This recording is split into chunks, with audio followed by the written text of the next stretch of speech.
पाई की वैल्यू 22/7 होती है। क्या पाई की वैल्यू 22/7 एग्जैक्टली वैल्यू होती है? नहीं होती है। पाई एक इरेशनल नंबर है, 22/7 एक रैशनल नंबर है। तो पाई की जो वैल्यू है वो 22/7 एक अप्रॉक्स वैल्यू होती है, ना कि एक एग्जैक्ट वैल्यू होती है। हेलो पीपल, कैसे हैं आप? आशा करता हूँ अच्छे होंगे। आज हम गूगल बाबा से पूछते हैं कि मैथमेटिक्स को इम्प्रूव करने के लिए हमें क्या क्या चीज़ें करनी चाहिए, क्या क्या चीज़ें नहीं करनी चाहिए। ठीक है, तो मैथमेटिक्स एक ऐसा ऑब्जेक्टिव सब्जेक्ट है जिसमें हम कांस्टेंट और वेरिएबल के साथ खेलते हैं, अप्रोचेस के साथ खेलते हैं, कॉन्सेप्ट्स के साथ खेलते हैं। राइट, मैथमेटिक्स एक ऐसी सब्जेक्ट है जो हमारी थिंकिंग कैपेसिटी और एनालिटिकल थिंकिंग को डेवलपमेंट करती है। और मेरे हिसाब से शायद अगर सही कह पा रहा हूँ तो मैथमेटिक्स इस वर्ल्ड की सबसे खूबसूरत सब्जेक्ट में से एक है शायद। और मुझे ऐसा लगता है कि मैथ्स और physics is the king of all subjects. ठीक है, तो आज हम एक अप्रोच की बात करेंगे कि किस तरीके से हम अपनी मैथमेटिक्स के प्रॉब्लम सॉल्विंग स्किल को डेवलप कर सकते हैं। तो हम गूगल बाबा से पूछते हैं कि गूगल बाबा मेरे को बताओ आप कि क्या वो मेथड्स हैं जो हमारी मैथमेटिक्स की प्रॉब्लम सॉल्विंग को इम्प्रूव कर सकती हैं। तो चलो विदाउट एनी फर्दर डिले चलते हैं गूगल बाबा के पास। ठीक है, तो गूगल बाबा से हमने पूछा how to solve maths properly, कि किस तरीके से मैथ्स को आप प्रॉपर्ली सॉल्व करें। ठीक है, तो यहाँ पे 7 tips for maths problem solving. ठीक है, तो गूगल बाबा के नज़र में 7 ऐसे मैथमेटिक्स की प्रॉब्लम सॉल्विंग है जो उनके आफ्टर एनालिसिस कुछ ऐसे टिप्स हैं जिनको अपन लोग डिस्कस करेंगे इस वीडियो लेक्चर के अंदर में। और मुझे ऐसा लगता है कि ये बहुत ही ज़्यादा बेस्ट वीडियो होने वाली है उन सभी स्टूडेंट्स को लेकर के जिनसे जो प्रॉब्लम सॉल्विंग है वो सही तरीके से नहीं हो पाती है, वो क्वेश्चंस को सही तरीके से आइडेंटिफाई नहीं कर पाते, क्वेश्चंस क्या कह क्या रहे उससे रिलेट नहीं कर पाते। राइट, तो मुझे ऐसा लगता है कि बहुत से ऐसे स्टूडेंट्स हैं जिनको मैथ्स को सुनते हुए या मैथ्स के क्वेश्चंस को लगाते हुए ना पसीने छूट जाते हैं। ठीक है, तो ये मैथमेटिक्स एक कुदरती ऐसा ही है। ठीक है, कि अपने आप में ये कितनों को ले डूबता है। बट अगर सही बात बताया जाए तो कुछ ऐसे टिप्स एंड ट्रिक्स हैं जिनको फॉलो करने के बाद आप मैथमेटिक्स को बहुत ही ज़्यादा इजी बना सकते हो। और मेरी मानो तो मैथ्स बहुत ही हल्का सब्जेक्ट है, बहुत ही ईजी सब्जेक्ट है। और यहाँ पे कुछ हम टिप्स के बारे में डिस्कस करेंगे जिसको आपको पढ़ने के बाद, समझने के बाद ये मैथमेटिक्स का जो डर है अंदर से वो कहीं ना कहीं बहुत ही हैवी लिमिट में दूर हो जाएगा। तो यहाँ पे क्या है, फर्स्ट में देखते हैं यहाँ पे practice practice and more practice. सबसे फर्स्ट में गूगल चाचा ये बताते हैं, गूगल बाबा ये बताते हैं कि भैया practice practice and more practice, I mean practice makes man perfect. ठीक है, तो ये वाली जो लाइन है यहाँ पे बहुत ही ज़्यादा सटीक बैठती है। और practice practice and more practice, continuously practice करने के लिए बोला जा रहा है, क्योंकि मैथमेटिक्स ऐसा सब्जेक्ट होता है जिसमें आप एरर्स बहुत ज़्यादा करते हो, उसको सही तरीके से आइडेंटिफाई करना है। और किस तरीके से बोला जाता है, कंटिन्यूअसली प्रैक्टिस में, मतलब अगर कोई कितना भी बंदा इंटेलिजेंट हो मैथमेटिक्स के अंदर तो गूगल चाचा ये बोलते हैं कि उनको भी प्रैक्टिस करनी है और दबा के प्रैक्टिस करनी है, खूब सारी प्रैक्टिसेस करनी है, कंटिन्यूअसली क्वेश्चन को लगाते रहना है, नई नई स्किल्स को डेवलप करना है मैथमेटिक्स फील्ड के अंदर में। ठीक है, सेकंड में क्या है, रिव्यू एरर्स, मतलब अपनी गलतियों को पहचानो कि आप गलतियां कर कहाँ पे रहे हो, आप गलतियां कर कहाँ पे रहे हो। ठीक है, तो मैथमेटिक्स में जो एरर्स होती है ना उनको आइडेंटिफाई करना, कि अगर मान लो कोई क्वेश्चन लगा रहे हो आप, तो क्वेश्चन लगाते समय क्या करते हो, मान लो क्वेश्चन आप आधे पे आके अटक जा रहे हो, या फिर आप उसके कॉन्सेप्ट्स को भूल जा रहे हो कि यार इसमें ना कौन सा मेथड अप्लाई करूं। राइट, इसमें कई सारे ऐसे क्वेश्चंस होते हैं जो कॉन्सेप्चुअल क्वेश्चंस होते हैं, तो अपन लोग क्या करते हैं ना उसमें एक ना माइंडसेट आ जाता है सॉल्यूशन देखने की। तो अपन लोग को डायरेक्टली सॉल्यूशन पे हिट नहीं करना है, पहले उस क्वेश्चंस को क्या करना है, कई कई सारी अप्रोचेज जो आपके माइंड में उस समय वर्तमान समय में आ रही है प्रेजेंट टाइम के अंदर, उस अप्रोचेज को वहाँ पे क्या करो, इम्प्लीमेंट करो कि कौन कौन से वो तरीके हैं जिनसे क्वेश्चन लग सकता है। ठीक है, उसके बाद रिव्यू एरर्स, हाँ, कैलकुलेशन मिस्टेक नाम की बहुत बड़ी चीज़ होती है मैथमेटिक्स के अंदर। तो मैं ये कहना चाहूँगा गूगल बाबा के आशीर्वाद से कि यहाँ पे आपको अपने एरर्स को रिव्यू करना है कि कहाँ पे वो फॉल्ट हो रहा है। कभी आपने क्या किया ना, पूरा पूरा क्वेश्चन सॉल्व हो जाता है, प्लस के बदले माइनस हो गया, ठीक है, प्लस के बदले आपने माइनस लिख दिया और वो क्वेश्चन लगातार गलत होता चला जाता है वहीं से। मतलब आपने इनिशियल पॉइंट पे ही अगर कोई ऐसी कैलकुलेशन मिस्टेक कर दी या कोई साइन मिस्टेक कर दी, आपने कोई डेसिमल छोड़ दिया या फिर पता चले डेसिमल की शिफ्टिंग गलत कर दी, अगर डेसिमल की शिफ्टिंग गलत हो गई थी इसकी वजह से जो चांद पे पहुंचना था वो तो पहुंचा नहीं ना, ठीक है, एक डेसिमल एरर से। मतलब समझ लें कि मैथमेटिकल कैलकुलेशन कितनी ज़्यादा इंपॉर्टेंट होती है, ठीक है। तो इसके लिए मैं कहना चाहूँगा कि जो रिव्यू है वो एरर्स की रिव्यू करो आप, ताकि आपको अपनी गलतियों से पता चल सके। डायरेक्टली आंसर सॉल्यूशन जो होता है, क्वेश्चन का जो सॉल्यूशन होता है उस सॉल्यूशन पे शिफ्ट नहीं करना है। अब तो ऑनलाइन बहुत सारे ऐसे प्लेटफॉर्म्स आ गए हैं या फिर यूट्यूब में वीडियोस भी बनती हैं और कि मतलब पर्टिकुलर क्वेश्चन का सॉल्यूशन क्या होगा। तो डायरेक्टली आपको क्या करना है, पहले उस कॉन्सेप्ट मतलब पूरे जो चैप्टर है, मान लो आप ट्रिगोनोमेट्री पढ़ रहे हो तो ट्रिगोनोमेट्री या कैलकुलस पढ़ रहे हो या अलजेब्रा पढ़ रहे हो, कोई भी मैथमेटिक्स की ब्रांचेस पढ़ रहे हो, तो पहले उसका एबीसी जानो, मतलब उसका एकदम बेसिक जानो कि हाँ जी ये जो है ये कहना क्या चाह रही है, ठीक है, ये कहना क्या चाह रही है, ठीक है। इस बात को समझ पा रहे हो आप? जो चीज वो कहना चाह रही है पहले उस चीज को समझो, उसके अंदर कौन कौन से बेसिक कॉन्सेप्ट्स लग रहे हैं, कौन कौन से बेसिक फार्मूलाज लग रहे हैं, ठीक है, और वो फार्मूला जो लग रहे हैं वो कौन से कंडीशन में किस फार्मूला को अप्लाई करना है, किस कंडीशन में कौन से फार्मूला को अप्लाई करना है, पहले ये चीजें आप सीखो, ठीक है। उसके बाद उस चैप्टर के जो एक सॉल्व्ड एग्जांपल्स हैं उनको सॉल्व करो। उसके बाद आ जाओ आप एक्सरसाइजेस पे, ठीक है। एक्सरसाइजेस के जो क्वेश्चंस होते हैं वो क्वेश्चंस अगर आप सॉल्व कर रहे हो, तो अगर आपसे अगर क्वेश्चन नहीं बन पा रहे, जैसे मान लो आपने 50 क्वेश्चन का सेट ले लिया कि भैया 50 क्वेश्चन बनाने मुझे, राइट, तो 50 क्वेश्चन बनाने हैं, उसमें से मान लो जो क्वेश्चंस आपसे नहीं बन रहे वो तुरंत जाकर, जैसे 50 क्वेश्चंस में से मान लो आपसे 30 क्वेश्चन बन गए, 20 क्वेश्चन नहीं बने, ठीक है, तो 20 क्वेश्चन को फिर से बनाने की कोशिश करो। उसमें से देखो क्या 5-7 क्वेश्चन बन पा रहे हैं खुद से, 10 क्वेश्चन बन पा रहे हैं खुद से, ठीक है। अलग अलग अप्रोच के साथ, अलग अलग तरीकों के साथ उसको बनाने की कोशिश करो। डायरेक्टली आंसर सॉल्यूशन सीट पे इम्प्लीमेंट नहीं करना है खुद को कि भैया इसका सॉल्यूशन देख लो टक से, नहीं, वो चीज़ नहीं करना है। दिमाग में एक्सरसाइज होना चाहिए। मैथमेटिक्स में जो मैनिपुलेशंस होती है, जो एक्टिविटीज़ होती है, वो एक मैथमेटिकल एक्सरसाइज के फॉर्म में आपकी एनालिटिकल थिंकिंग को जगाएगी, अवेक करेगी। वो चीज़ बहुत ज़रूरी है यहाँ पे, ठीक है। तो अपने गलतियों को पहचानो, उसके बाद अलग अलग तरीके से उस क्वेश्चन को सॉल्व करने की कोशिश करो। कोई ट्रिक्स है, कोई फंडा है, आप अपने माइंड में लगाओ कि यार कोई और तरीका तो हो सकता है।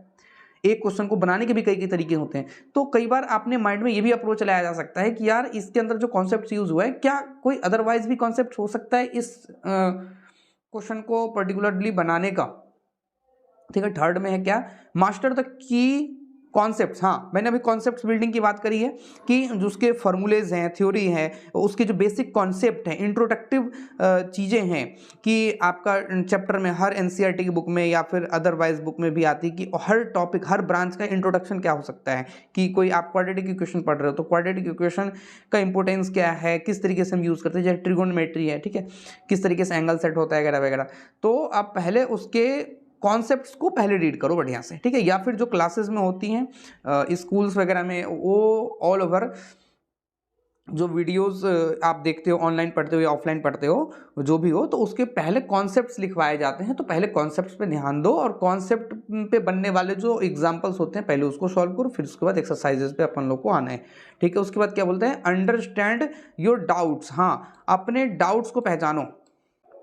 अब चलते हैं फोर्थ टॉपिक पे, अंडरस्टैंड योर डाउट्स। अपने डाउट्स को पहचानो कि कौन कौन से ऐसे टॉपिक्स हैं, कौन कौन से ऐसी चीज़ें हैं जिसमें आप अपने आप को फंसा हुआ समझते हो। तो अपने डाउट्स को समझो और उसको अपने टीचर्स के साथ डिस्कस करके फुलफिल करो। कि अपने सबसे मेन चीज़ ये है कि जो डाउट्स हैं उनको क्लियर जरूर करते रहो, ठीक है। उसके बाद क्या है, तो चलते हैं फिफ्थ टॉपिक पे, create distraction free study environment.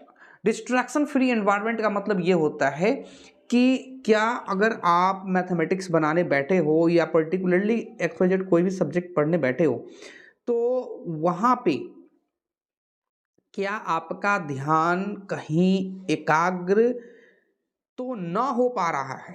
कहीं ऐसा जगह है जहाँ पे अननेसेसरी अनवांटेड नॉइज़ आ रही है, वहाँ पे मान लो कोई गाने चल रहे हैं, जोर का शोर शराबा हो रहा है, वहाँ पे आपके माइंड में डिस्ट्रैक्शन आएगी ही आएगी। अगर वो डिस्ट्रैक्शन आ रही है तो इसका मतलब है कि वो एनवायरनमेंट आपके स्टडी के लिए सूटेबल नहीं है। तो क्रिएट मतलब एक ऐसा destruction free study environment create करो जहाँ पे आप अपना बैठ करके कीमती समय दे सको पढ़ाई के लिए। ठीक है, तो ये एक बहुत ही ज़्यादा इम्पोर्टेंट है। मैंने देखा है कि बहुत से बच्चे ऐसे होते हैं जो म्यूज़िक सुन सुन के मैथमेटिक्स बनाते हैं। ये सबसे बड़ा बुलशिट है। मैथमेटिक्स एक ऐसा सब्जेक्ट होता है, हाँ, अगर जैसे मान लो आप बोर्ड्स लेवल के या इजी लेवल के क्वेश्चंस लगा रहे हो, लेकिन जब आप मान लो for example JEE advance level के टफेस्ट क्वेश्चन को टच कर रहे हो, तो उस समय आप म्यूज़िक सुन सुन के अगर सोच रहे हो कि क्वेश्चन सॉल्व करें तो इट इज़ नॉट पॉसिबल। तो मेरे दोस्त ये ध्यान रखना कि अगर आपको लगता है कि किसी चीज़ में आपको एक फील्ड का मास्टर माइंड बनना है, तो एक गाने सुनने के बाद ये मैथमेटिक्स वाला कॉन्सेप्ट आपके लिए सही नहीं है।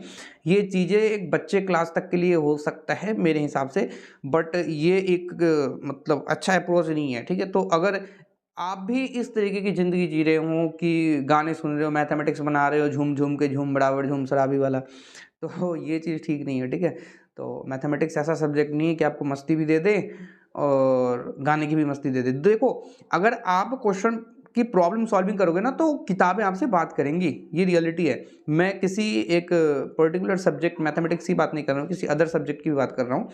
किताबें भी बोलती हैं साहब, किताबें भी बोलती हैं, बट आपसे उनके बात करने का तरीका क्या है, वो अप्रोच कहीं ना कहीं बहुत ही ज़्यादा मैटर करती है।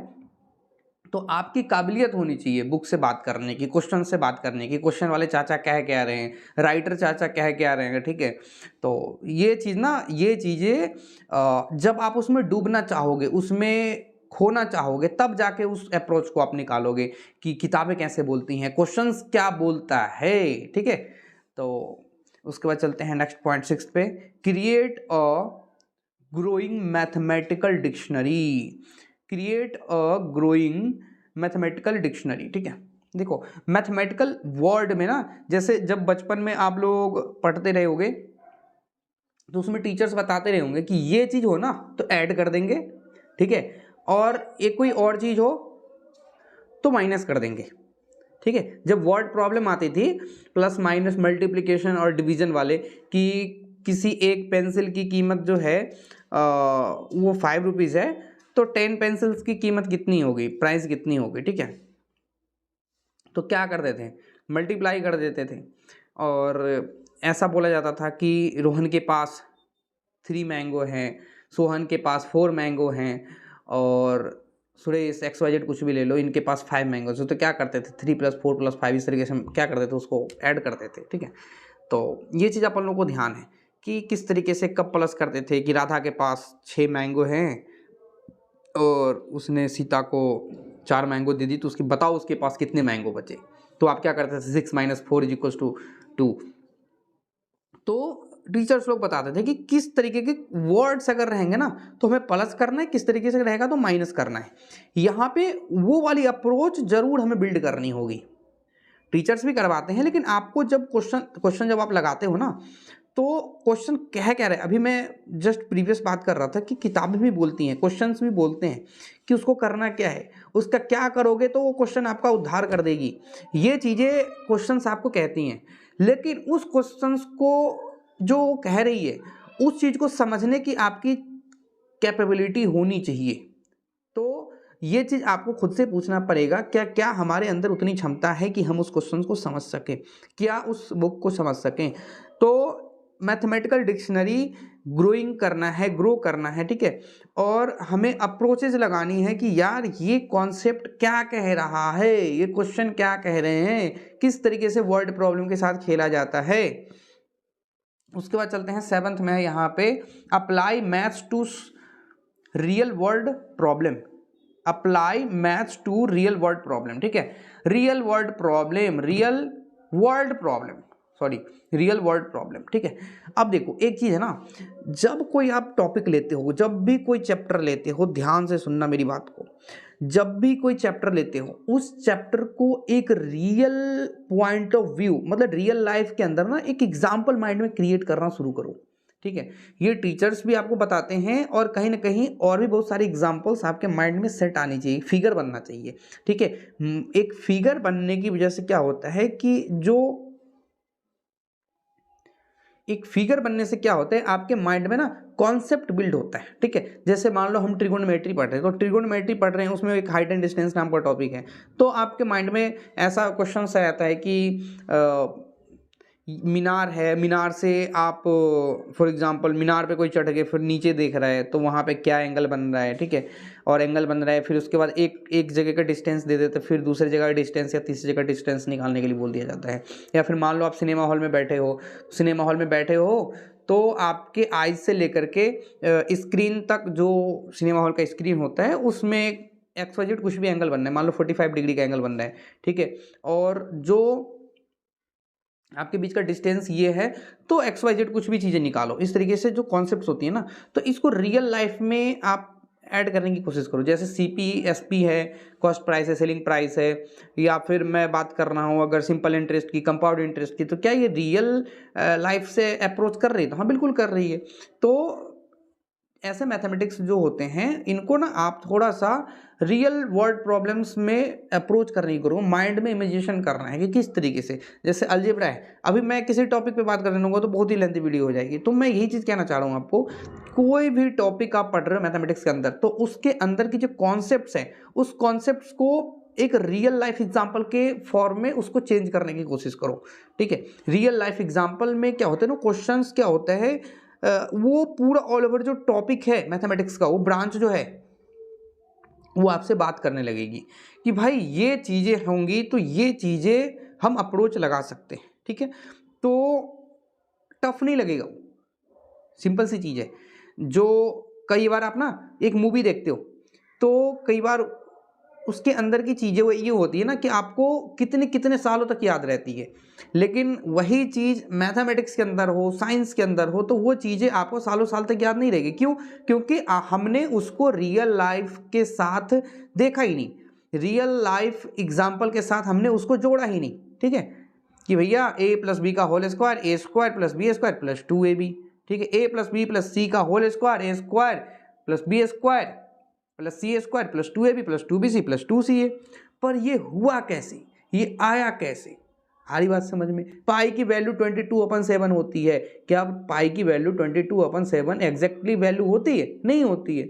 पाई एक इरेशनल नंबर है, 22/7 एक रैशनल नंबर है। तो पाई की जो वैल्यू है वो 22/7 एक अप्रॉक्स वैल्यू होती है, ना कि एक एग्जैक्ट वैल्यू होती। तो जैसे एरिया का, जो सर्कल का एरिया क्या होगा, πr²। तो यार πr² क्यों हुआ, πr³ क्यों नहीं हुआ? πr² का डेरिवेशन क्या होगा, किस तरीके से हम एरिया ऑफ सर्कल डिराइव करेंगे, सरकमफेरेंस ऑफ सर्कल किस तरीके से हम डिराइव करेंगे? तो जब हम डिराइव करना सीख जाते हैं तब क्या होता है, ऐसी अप्रोच माइंड में हमें बनती है कि हम उस चीज़ को अपने सबकॉन्शियस माइंड में उसको बिठाना शुरू कर देते हैं, क्यों हुआ, कैसे हुआ। तो ये सारी चीज़ें ना आपके कॉन्सेप्ट्स को बिल्ड करती है। तो मेरे दोस्त, मुझे ऐसा लगता है कि गूगल बाबा के साथ ऐसे निर्देश जो मैथमेटिक्स के फील्ड में आपके लाइफ में आपको अच्छा करेंगे किस तरीके से, तो मैंने बताने की कोशिश करी है और आशा करता हूँ मेरी बातों को आप समझ पाए होंगे। तब तक मिलते हैं नेक्स्ट वीडियो में। दोस्तों, हमारी वीडियो को अगर आपको अच्छा लगता हो हमारी वीडियो, तो हमारी वीडियोज़ को लाइक करें, दोस्तों के पास शेयर करें और हमारे इस चैनल को ज़रूर सब्सक्राइब करें ताकि हमारी यूट्यूब फैमिली बड़ी हो और आप सभी उस एक फैमिली के पार्ट बने रहें, ताकि आपको भी एक अच्छी शिक्षा घर बैठे प्राप्त हो और सीखने का मौका मिले। और मैं चाहता हूं कि अपने साथ वाले दोस्तों को भी सीखने का मौका दें। मिलते हैं नेक्स्ट वीडियो में, तब तक के लिए जय हिंद, जय भारत, वंदे मातरम, भारत माता की जय।